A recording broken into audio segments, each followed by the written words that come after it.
ボンジュール。今日はサンジェルマン・デ・プレに新しくできたとてもおしゃれなバーを紹介したいと思います。温泉卵、それにお蕎麦も登場します。どうぞお楽しみに。このチャンネルをよくご覧になってくださっている方にとっては、この風景もうすっかりおなじみですよね。サンジェルマン・デ・プレ界隈、サンジェルマン大通りを今歩いていますが、この通り沿いに新しくモエ・ヘネシーが手掛けるバーが誕生したんです。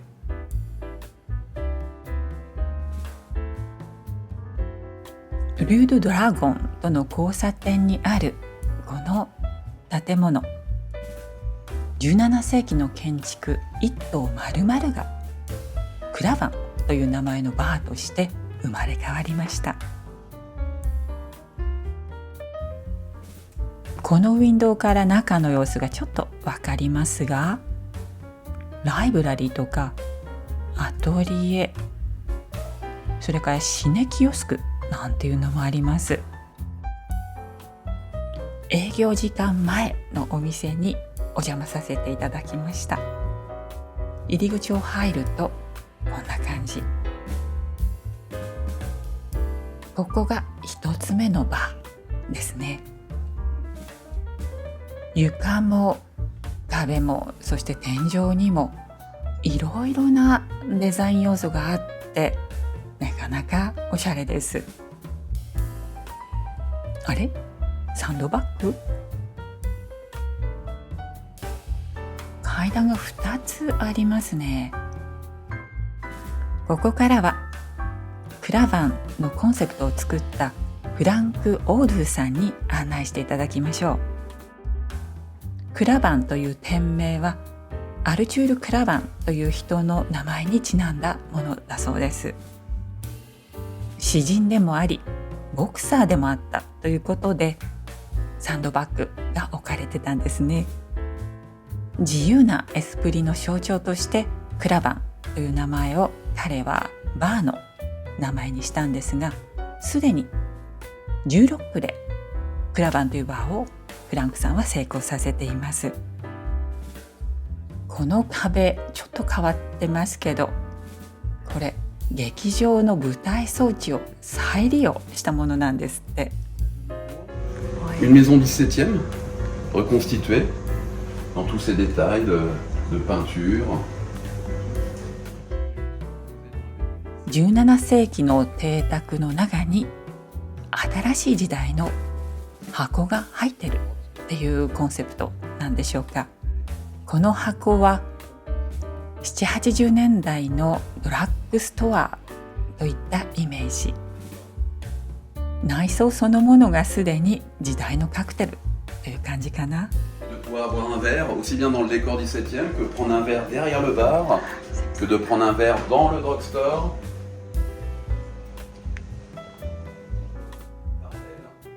今度は先ほどとは別の階段を上ります。もうこのガラスから両方が見えるような設計になったんですね。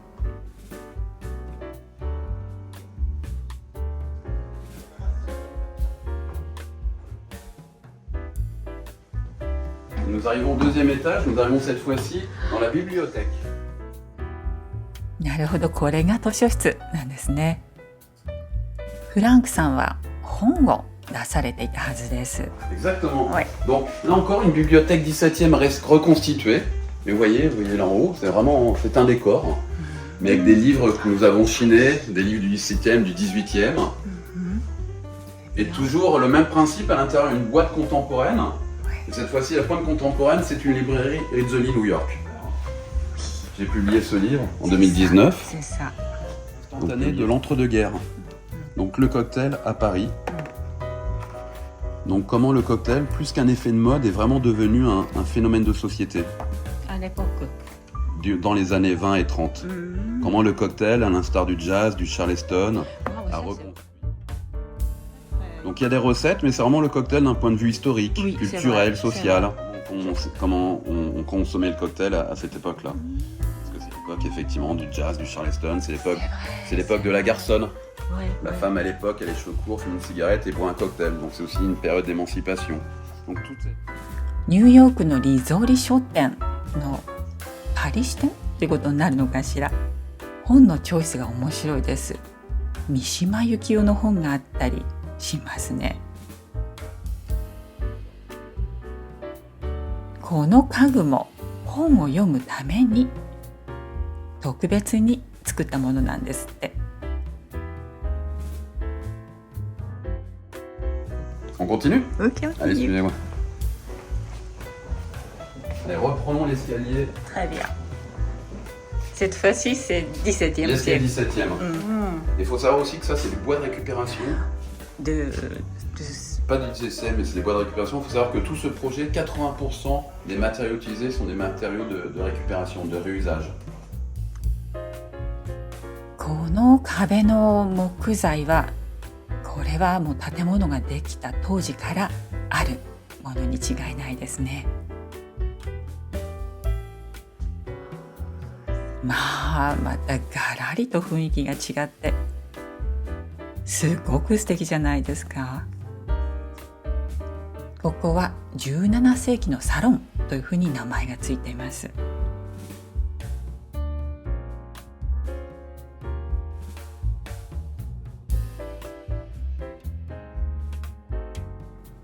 暖炉が3つあるんですが、これもともと1つだったのを2つコラージュしたという内装の遊びのようです。Ici, c'est un salon beaucoup plus intimiste. La boîte contemporaine, c'est ce laboratoire, cette cuisine. En fait, la proposition cocktail et food est un peu différente à cet étage. Rez-de-chaussée premier, c'est la même. Et ici, c'est uniquement les cocktails embouteillés au verre. C'est une série de cocktails qu'on est en train de développer. Donc plus que des cocktails embouteillés, c'est vraiment des recettes qu'on a décidé d'embouteiller spécialement pour partir avec un bout de cravant. クラバンのコンセプトをボトルで持ち帰る、なかなか素敵なアイデアじゃないですか。このろうそくの明かりが輝き出す黄昏時を想像してみてとフランクさん。確かにいいムードでしょうね。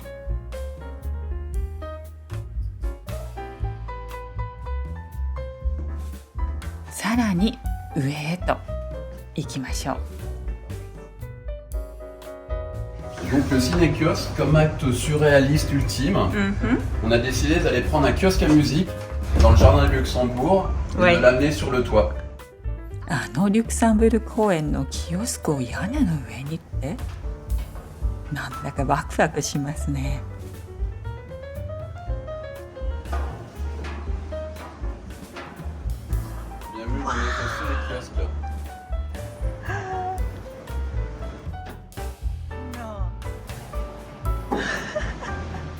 Donc l'idée des ciné-kiosques, c'est l'envie de projeter des films sur ce mur-là.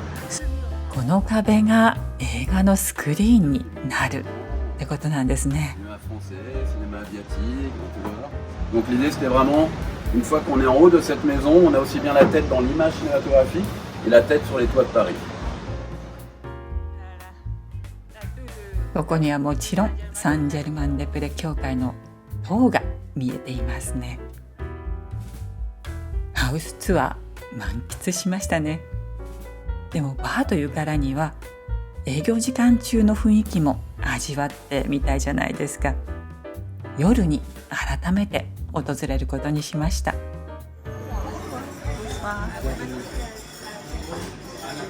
んにちは。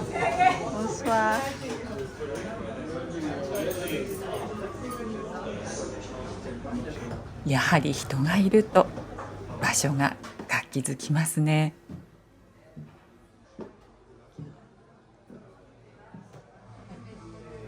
夜とは言ってもパリの夏の夜はなかなか暮れません。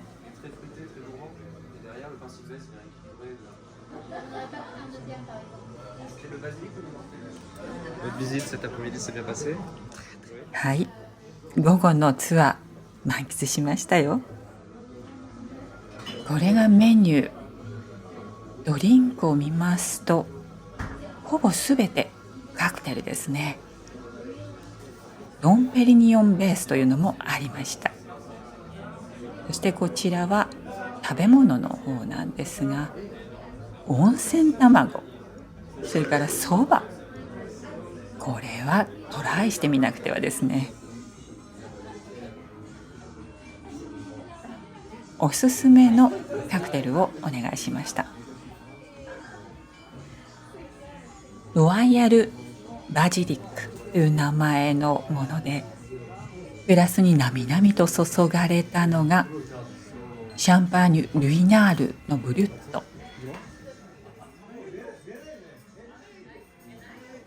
そこにバジルの花の香りを添えるというものです。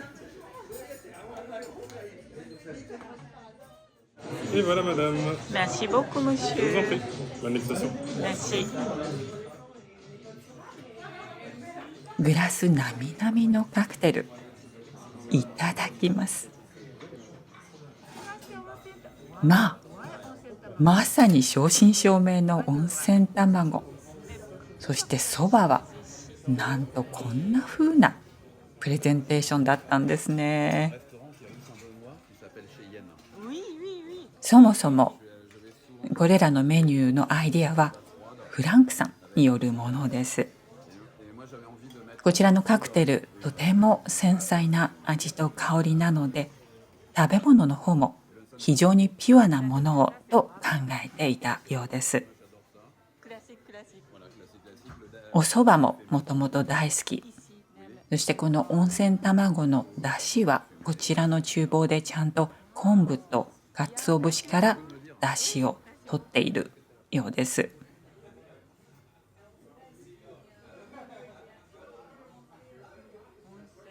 本当にこれ日本の旅館の朝ごはんに出てくるような感じ、正統派です。パリのおしゃれな最先端のバーで温泉卵をいただくとは想像もしませんでしたね。そしてフォークでお蕎麦をいただく。お蕎麦にはごま油がまぶしてあって、そこにしそふりかけをかけたシンプルなものです。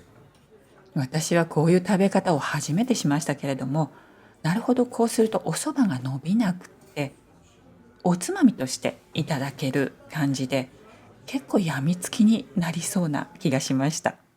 こちらはディレクターのジュールさん。Amateurs de curiosité, vous êtes tous les bienvenus. Pas besoin d'être amateur de cocktail ou de gastronomie ou d'architecture. Ici, il y a 好奇心を愛している方ならどなたでも大歓迎ですってよ。そして日本語がとても上手なドミトリーさんも素敵な笑顔で迎えてくれました。バーと聞くとちょっと敷居が高いような気がするかもしれませんが、いろいろな年齢層の方々が来ていますし、女性2人でカジュアルな感じでカクテルを楽しんでいるお客様もいらっしゃいました。サンジェルマン・デ・プレにまた一つ新しい文化の発信地が誕生したという印象です。最後までご覧いただきましてありがとうございました。また次回お会いしましょう。アビアント。